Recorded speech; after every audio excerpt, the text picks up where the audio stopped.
Hello, good morning, जोहार। आज तारीख है 4 जून, दिन है मंगलवार। समय हो चला है झारखंड की खबरों को जानने का, लेकिन उससे पहले अभी तक आपने चैनल को सब्सक्राइब नहीं किया तो चैनल को सब्सक्राइब कर लीजिए, वीडियो को एक लाइक कर दीजिए। चलिए जानते हैं झारखंड की प्रमुख बड़ी खबरों को। झारखंड में 4 जून यानी कि आज फिर चलेगी लू, तापमान होगा 40 के पार। रांची मौसम विभाग के वैज्ञानिक अभिषेक आनंद ने बताया, पलामू, गढ़वा और आसपास के जिलों में मौसम बदलाव के कारण अधिकतम तापमान नीचे गिरा, लेकिन अगले 2 दिनों के दौरान इन जिलों में लू चलने का येलो अलर्ट जारी किया गया है। वहीं राज्य के शेष भागों में मौसम बदलाव और तेज हवा के साथ बारिश होने की संभावना है, यानी पलामू, गढ़वा और आसपास के जिलों के अलावा राज्य में अन्य जगहों पर बारिश हो सकती है, लेकिन पलामू के लोगों को एक मुसीबत का सामना भी करना पड़ सकता है। मौसम विभाग ने यहां अगले 2 दिनों के लिए भीषण गर्मी और हीट वेव का येलो अलर्ट जारी किया है। मौसम विभाग का अनुमान है कि राजधानी रांची सहित सभी जिलों का अधिकतम तापमान 40 डिग्री सेंटीग्रेड तक पहुंच जाने का अनुमान है। बुधवार व गुरुवार को रांची के कई हिस्सों में लू चल सकती है। पलामू प्रमंडल के जिलों का तापमान 45 डिग्री सेंटीग्रेड के पार हो सकता है। मौसम केंद्र ने इसको लेकर येलो अलर्ट जारी किया है।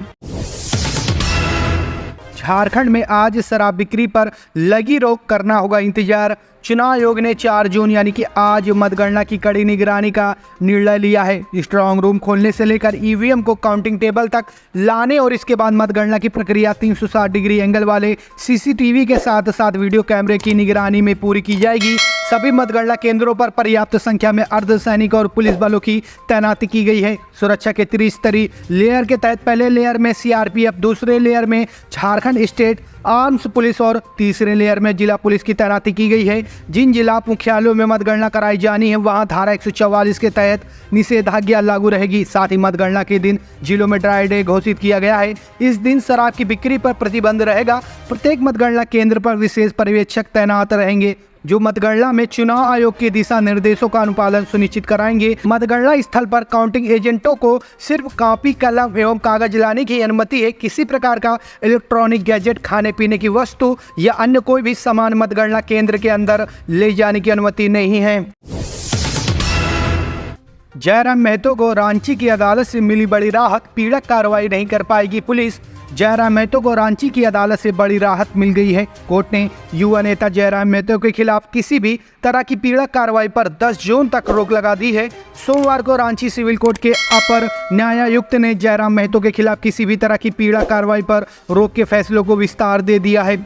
झारखंडी भाषा खतियान संघर्ष समिति के अध्यक्ष और गिरिडीह लोकसभा से चुनाव लड़ रहे जयराम महतो को वर्ष 2022 के एक मामले में यह फैरी राहत मिली है। राजधानी के नगड़ी थाने में उनके खिलाफ वर्ष 2022 में दर्ज कांड संख्या 48 में वारंट जारी हुआ था। अपने समर्थकों के बीच टाइगर जयराम महतो के नाम से मशहूर जेपीकेएसएस के नेता को रांची पुलिस ने बोकारो और गिरिडीह में गिरफ्तार करने की कोशिश की, लेकिन सफल नहीं हो पाई। कल्पना सोरेन को एग्जिट पोल में मिलती दिख रही जीत, क्या झारखंड में होगा कुछ बड़ा?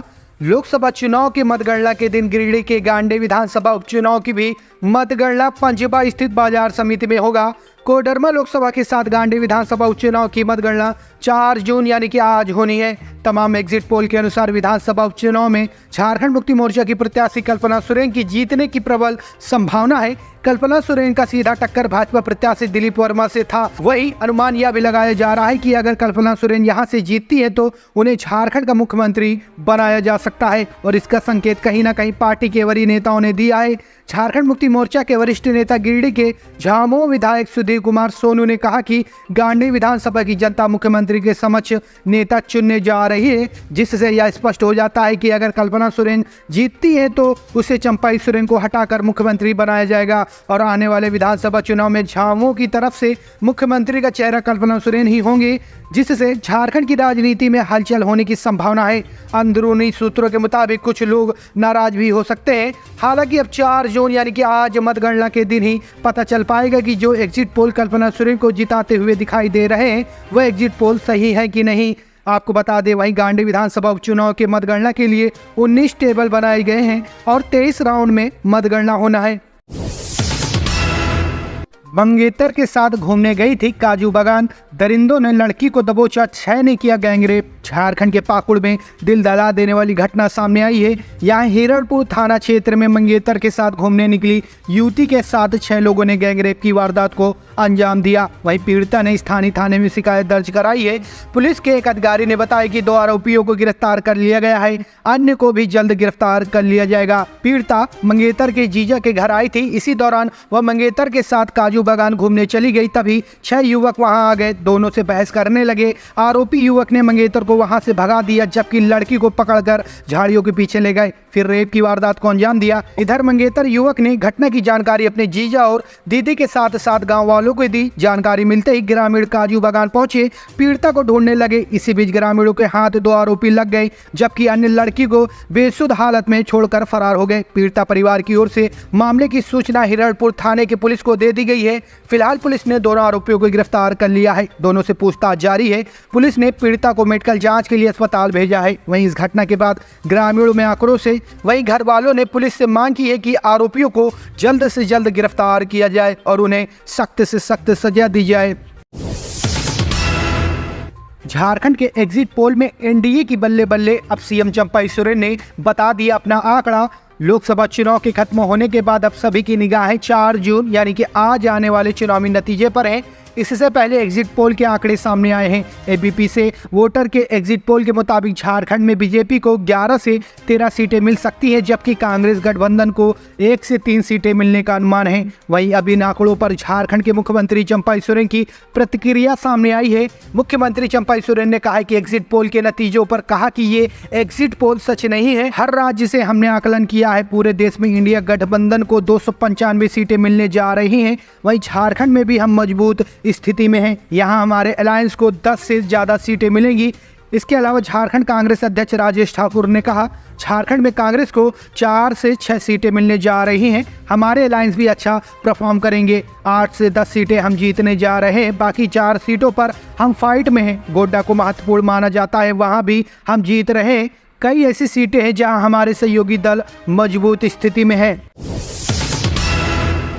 झारखंड में हाईवे पर सफर करना हुआ महंगा। भारतीय राष्ट्रीय राजमार्ग प्राधिकरण ने देश भर में टोल दरों में वृद्धि करने का निर्णय लिया है। अब राजमार्ग का उपयोग करने वाले वाहन चालकों को अधिक भुगतान करना होगा। इससे झारखंड से गुजरने वाले राष्ट्रीय राजमार्ग भी प्रभावित होंगे। वाहन चालकों के लिए NHAI ने टोल प्लाजा की नई दर रविवार रात 12 बजे से लागू करने की आम सूचना जारी कर दी थी। NHAI ने टोल प्लाजा के शुल्क की दरों में जो संशोधन किया है, उसके अनुसार करीब 2 से 5% तक टोल दर में वृद्धि की गई है। बता दें कि राजमार्ग उपयोगकर्ता शुल्क का वार्षिक संशोधन पहले इस साल 1 अप्रैल से लागू किया जाना था, लेकिन लोकसभा चुनाव के कारण दर वृद्धि स्थगित कर दी गई थी। वार्षिक संशोधन औसतन 5% के दरों में रहने की संभावना है। NHAI के एक वरिष्ठ अधिकारी ने सोमवार को कहा कि नया शुल्क 3 जून 2024 से लागू कर दिया गया है। झारखंड में कुएं में डूबने से 32 जंगली बंदरों की मौत। झारखंड के पलामू जिले में भीषण गर्मी के बीच एक सिंचाई कुएं से पानी पीने की कोशिश में 32 जंगली बंदरों की उसमें डूबने से मौत हो गई। एक वन अधिकारी ने सोमवार को यह जानकारी दी। यह घटना पनकी ब्लॉक के सोरठ गांव में हुई और बंदरों के 100 रविवार को मिले, लेकिन अधिकारियों को अब तक घटना की सही तारीख का पता नहीं चल पाया है। मेदिनीनगर प्रमंडल वन पदाधिकारी कुमार आशीष ने न्यूज झारखंडी को बताया, सोरठ में एक सिंचाई कुएं में कुल 32 जंगली बंदर मृत मिले। शवों को बाहर निकाला गया है। पूरा क्षेत्र भीषण गर्मी की चपेट में है और तापमान 44 से 45 डिग्री सेल्सियस के आसपास बना हुआ है। आशीष ने कहा, इलाके में पानी के स्रोत लगभग सूख चुके हैं। जंगली जानवर अपनी प्यास बुझाने के लिए गांवों का रुख कर रहे हैं। ये बंदर पानी पीने की कोशिश में डूब गए। उन्होंने बताया कि जिस कुएं में बंदर डूबे हैं उसमें काफी पानी था। उन्होंने बताया कि पोस्टमार्टम कराया गया है, लेकिन रिपोर्ट अभी नहीं मिल पाई है। DFO ने बताया कि कुछ दिन पहले चैनपुर जंगल में पानी की तलाश में भटक रहे 3 सियार एक कुएं में मृत मिले थे। झुंड से बिछड़कर झारखंड विधानसभा पहुंचा जंगली हाथी। पूरी रात परेशान रही रांची पुलिस, लोगों की भी उड़ी नींद। झारखंड की राजधानी रांची में उस वक्त अफरा तफरी का माहौल बन गया जब आधी रात को झारखंड विधानसभा के पास एक जंगली हाथी घुस आया। घटना की सूचना पाकर पहुंची पुलिस ने सायरन बजाकर और पटाखे फोड़कर जंगली हाथी को जंगल की ओर खदेड़ा। बताया जा रहा है कि बीते शनिवार को जंगली हाथी करीब 2 घंटे तक झारखंड विधानसभा के आसपास घूमता रहा। इस दौरान स्थानीय लोगों में काफी दहशत रही, लोगों की नींद उड़ गई और रांची पुलिस भी पूरी रात परेशान दिखी। वन विभाग के अनुसार नगड़ी के पास जंगल में हाथियों का झुंड घूम रहा है। उस झुंड में से एक हाथी भटककर विधानसभा के पास पहुंच गया था। हालांकि देर रात होने के कारण सड़क पर भीड़ न होने के कारण हाथी ने किसी को नुकसान नहीं पहुंचाया। वन विभाग ने कहा कि स्थानीय लोगों ने धैर्य के साथ हाथी को भगाने में सहयोग किया। वहीं वन विभाग के पदाधिकारियों कर्मचारियों के प्रयास से सुबह होने के पहले हाथी को जंगल में खदेड़ने में सफलता हासिल कर ली गई, जिसके बाद लोगों ने राहत की सांस ली। आचार संहिता खत्म होते ही बड़े पैमाने पर होगा आईपीएस का तबादला, हटाए जाएंगे कई जिलों के एसपी।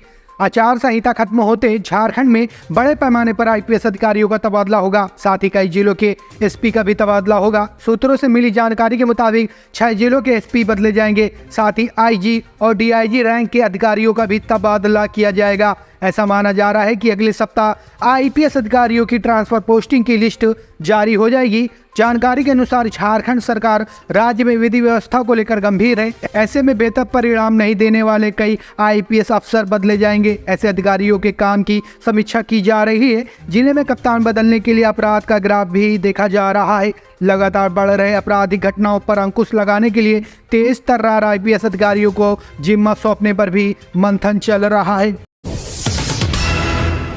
राज्य में लोकसभा चुनाव में ड्यूटी पर तैनात सहायक शिक्षक की अचानक बिगड़ी तबीयत, इलाज के दौरान हुई मौत। झारखंड के राज्य लोकसभा चुनाव में मतदान कर्मी के रूप में कार्यरत उत्क्रमित प्राथमिक विद्यालय धोलबज्जा के सहायक शिक्षक दिनेश रविदास की इलाज के लिए रांची ले जाने के क्रम में मौत हो गई। मतदान ड्यूटी के दौरान ही उनकी तबीयत बिगड़ गई थी। इसके बाद उनका इलाज अस्पताल में चल रहा था। अचानक उनकी तबीयत ज्यादा खराब हो गई तो उन्हें रांची रेफर कर दिया गया था। एम्बुलेंस से आने के क्रम में रास्ते में ही जामताड़ा में उनकी मौत हो गई। उनके निधन पर शिक्षकों ने शोक जताया है।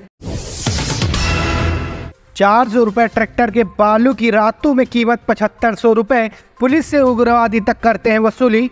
रांची के बुढ़मू थाना क्षेत्र स्थित छापर का दामोदर नदी घाट इन दिनों बालू माफियाओं के लिए सबसे सुरक्षित उत्खनन क्षेत्र बन गया है। इस बालू घाट पर न तो खनन विभाग की नज़र है और न ही जिला प्रशासन की। यदि नज़र भी है तो सब कुछ फिक्स है। इस अवैध कारोबार में स्थानीय संगठनों से लेकर कई पुलिसकर्मियों का भी कमीशन तय है। रात के 11 बजे से लेकर तड़के सुबह 5 बजे तक एक फिक्स कमीशन देने के बाद प्रति ट्रैक्टर की दर से बालू के परिचालन की छूट है। सुबह 6 बजे के बाद बालू की ढुलाई होती है तो कार्रवाई होती है, ताकि प्रशासनिक अधिकारियों की नज़र में रहे कि अवैध बालू की ढुलाई पर पुलिस कार्रवाई कर रही है। एक अनुमान के मुताबिक छापर से रातों तक रोजाना बालू का ट्रांजैक्शन 17,50,000 रुपए के करीब होता है। इस हिसाब से प्रतिमाह 5,25,00,000 रुपए के अवैध बालू की ढुलाई छापर से रातों के बीच हो रही है। जानकारी के अनुसार छापर स्थित दामोदर नदी से रातों तक रात भर में करीब 250 से 300 ट्रैक्टर बालू की तस्करी होती है। 45 किलोमीटर की दूरी के बीच 3 थाने से होकर ट्रैक्टर गुजरते हैं। छापर के दामोदर नदी से सबसे पहले वसूली छापर गांव के दबंग लोग करते हैं। वहां बालू लोड करने के लिए प्रति ट्रैक्टर 400 रुपए तय है। वहां से उग्रवादी संगठनों और कई पुलिसकर्मियों को कमीशन देने के बाद बालू को रातों भेजा जाता है, जहां इसकी कीमत बढ़कर करीब 7500 रुपए प्रति ट्रैक्टर हो जाती है। रातों में टेंडर बगीचा समेत आसपास के क्षेत्रों में कई डंपिंग यार्ड बनाए गए हैं, जहां बालू का भंडारण होता है। इसके बाद यहां से बालू की सप्लाई होती है।